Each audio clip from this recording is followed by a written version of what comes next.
பல்வேறு பகுதிகளில் நடைபெற்ற முக்கிய நிகழ்வுகளை களத்தில் மதிமுகம் பகுதியில் பார்க்கலாம்.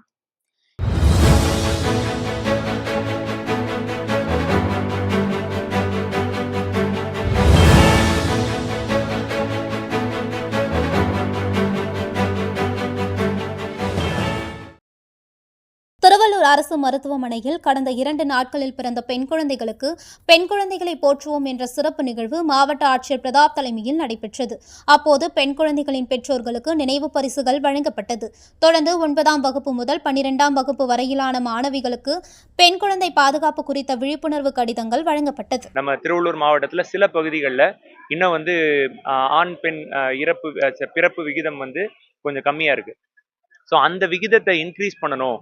நம்ம இந்த எல்லாபுரம், பூண்டி இந்த மாதிரி ஒன்றியங்கள்ல இன்னமும் 950 வீதம் தான் நம்மளுடைய பெண் குழந்தைகள் பிறப்பு விகிதம் இருக்கு. அதை அதிகப்படுத்தணும், குழந்தை திருமணங்களை தடுக்கணும். இந்த மாதிரி விஷயங்களை நோக்கத்திற்காக நம்ம இதை ஒரு முன்னெடுப்பா எடுத்து திருப்பூர் குமரன் சிலை முன்பு தொழிலாளர் விரோத சட்ட தொகுப்புகளை திரும்பப் பெற வலியுறுத்தி CITU தொழிற்சங்கத்தின் சார்பில் மறியல் போராட்டம் நடைபெற்றது.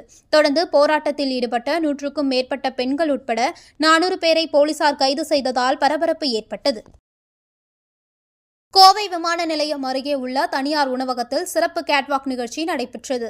இந்தியா பிரைட் ஐகான் எனும் தலைப்பில் மிஸ்டர் அண்ட் மிஸ்ஸஸ் கேட்டகரி, குழந்தைகள் சிறப்பு கேட்வாக் என 3 பிரிவுகளில் நடைபெற்ற இப்போட்டியில் குழந்தைகள், இளைஞர்கள், இளம்பெண்கள் உள்ளிட்டோர் ஒய்யார நடை நடந்து அசத்தினர். குறிப்பாக குழந்தைகளின் ஒய்யார நடை அனைவரையும் வெகுவாக கவர்ந்தது. நம்ம கிட்ட இப்போ அதுக்கு ஒரு நல்ல உதாரணம் சொல்லணும்னா, மிஸ் தேஜா பாத்தீங்கன்னா லாஸ்ட் ஈவென்ட்ல டைட்டில் வின் பண்ணியிருந்தாங்க. இந்த ஈவென்ட்ல அவங்களுக்கு ஒரு நல்ல ரெகக்னிஷன், ஒரு கோரியோகிராஃபரை நாங்க ப்ரமோஷன் பண்ணியிருக்கோம். அது மட்டும் இல்லாம நிறைய மற்ற ஏஜென்சிஸ் கூட டைஅப்ல இருக்கும், மற்ற பிராண்ட் கூட ஒர்க் பண்ணிட்டு இருக்காங்க. காஞ்சிபுரம் ஏனாத்தூரில் உள்ள மீனாட்சி மருத்துவக் கல்லூரி மருத்துவமனை மற்றும் ஆராய்ச்சி நிறுவனத்தின் 19வது ஆண்டு பட்டமளிப்பு விழா நடைபெற்றது. இதில் டாக்டர் அகர்வால் கண் மருத்துவமனை குழுமத்தின் தலைவரும் நிர்வாக இயக்குநருமான பேராசிரியர் டாக்டர் அமர் அகர்வால் கலந்து கொண்டு 1857 மாணவ மாணவிகளுக்கு பட்டங்களை வழங்கி கௌரவித்தார். புதுக்கோட்டை தலைமை தபால் நிலையம் முன்பாக தொழிலாளர் விரோத சட்ட தொகுப்புகளை கண்டித்தும் ஒன்றிய மோடி அரசை கண்டித்தும் CITU அமைப்பை சார்ந்த 100க்கும் மேற்பட்ட தொழிலாளர்கள் சாலை மறியல் போராட்டத்தில் ஈடுபட்டனர்.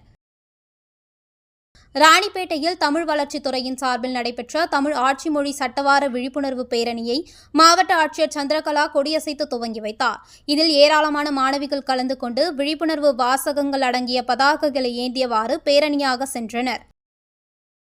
திருப்பத்தூர் மாவட்டம் நாற்றம்பள்ளி பகுதியில் வாரந்தோறும் செவ்வாய்க்கிழமைகளில் நடைபெறும் பாரம்பரிய கால்நடை சந்தை பொங்கல் பண்டிகை நெருங்கி வருவதால் மக்கள் கூட்டத்தில் களை கட்டியது.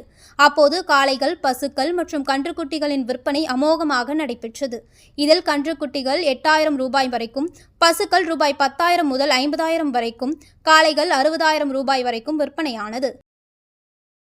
வேலூர் சம்பத் நகர் பகுதியை சேர்ந்த ஆரிஃப் கோட்டை அகழியின் ஓரம் உள்ள மரக்கிளையில் அமர்ந்திருந்த போது திடீரென மரக்கிளை உடைந்ததால் அகழியில் விழுந்து நீரில் மூழ்கியுள்ளார். இதுகுறித்து தகவல் அறிந்து வந்த தீயணைப்பு துறையினர் 2 மணி நேரம் போராடி ஆரிஃபை சடலமாக மீட்டனர். தருமபுரியில் உள்ள அரசு உயர்நிலைப் பள்ளியில் 9ஆம் வகுப்பு மாணவிக்கு பாலியல் தொல்லை கொடுத்த சமூக அறிவியல் ஆசிரியர் மணிவண்ணனை போக்சோ சட்டத்தின் கீழ் காவல்துறையினர் கைது செய்து தருமபுரி மாவட்ட சிறைச்சாலையில் அடைத்தனர். இந்நிலையில் திடீரென மாரடைப்பு ஏற்பட்டு மணிவண்ணன் உயிரிழந்தார். நீதிமன்ற காவலில் இருந்த நபர் உயிரிழந்ததால் தருமபுரி குற்றவியல் நடுவர் நீதிமன்ற நீதிபதி விசாரணை நடத்த உள்ளார். கடலூரில் உள்ள மாற்றுத்திறனாளிகளுக்கு இலவச வீட்டுமனை பட்டா வழங்க வேண்டும் என கோரிக்கை விடுத்த நிலையில் மாவடிப்பாளையம் பகுதியில் இலவச வீட்டுமனை பட்டா வழங்குவதற்கான இடத்தை உறுதி செய்தனர். இந்நிலையில் மாவடிப்பாளையம் மலைப்பகுதியில் மக்கள் மட்டுமல்ல விலங்குகள் கூட வசிக்க முடியாத இடமாக உள்ளதாக குற்றம் சாட்டியுள்ள மாற்றுத்திறனாளிகள் தங்களுக்கு ஒதுக்கப்பட்ட இடத்தை சமன் செய்து வீடு கட்டி கொடுக்க வேண்டும் என கூறி கடலூர் கோட்டாட்சியர் அலுவலகம் முன்பு முற்றுகை போராட்டத்தில் ஈடுபட்டனர். கலெக்டர் ஒரு நாள் தாசில்தாரை கூட்டி இதை நீங்கள் உடனே சீர் பண்ணி கொடுங்கன்னு சொல்லி 5 நாள் டைம் கொடுத்தாரு. ஆனால் 3 மாதம் ஆகுது, இன்னும் இது வரைக்கும் இல்லை. காரணம் என்னன்னா, பஸ் ஸ்டாண்டு பக்கத்தில் அது அமைஞ்சதுனால அதை அரசியல்வாதிகள் ஆட்ட போடுறது நினைக்கிறதுனால உங்களுக்கு வேற இடம் கொடுக்குறோம், நீங்கள் அங்கே போங்கன்னு சொல்கிறாங்க. இந்த ஒரு காரணத்துக்காக சமன்படுத்தி கொடுக்க மாட்டாங்க. அதனால் எங்களுக்கு கொடுத்தோட எங்களுக்கு தான் வேணும்னு எங்களுக்கு உரிமை இருக்குது. நாங்கள் வாழ்வாதாரம், தமிழ்நாட்டோட வரி கட்டுறோம், எல்லா உதவியும் எங்களுக்கு இருக்குது. அரசாங்கம் மாற்றுத்திறனாளிக்கு நிறைய பரவல் திட்டங்கள் அறிவிச்சிருக்காங்க, வெற்றி காகிதமாக இருக்குது. இதை கண்டித்து இன்றைக்கி போராட்டம் நடக்குது. முடிவு வரை நாங்கள் போராட்டம் தொடரும்.